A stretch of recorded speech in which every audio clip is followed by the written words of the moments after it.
আজকের যে কন্টেন্টটা নিয়ে আলোচনা করব সেটা হচ্ছে একটি সুইং ট্রেডিং স্ট্র্যাটেজি, যেটা আমরা T20 ক্রিকেট যেরকম দেখে থাকি, এটার আমি নাম দিয়েছি 660 স্ট্র্যাটেজি।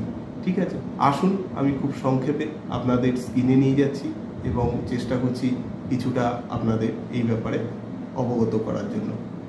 আসুন স্ক্রিনে চলে যাওয়া যাক। দেখুন, আমি এখানে একটি চার্ট বের করেছি। আপনারা যে কোনো চার্ট যে কোনোভাবে করতে পারেন। এটা বাজাজ ফিনান্সের একটি চার্ট আছে। এখানে আমাদের যেটা করতে হবে, আমাদের RSIকে একটা 60 লেভেলে মার্ক করে নিতে হবে এবং একটা সিম্পল মুভিং অ্যাভারেজ নিতে হবে, যেটাও কিনা 60। ব্যাস, এই দুটো কাজকে আমাদের ঠিকঠাক করে নিতে হবে।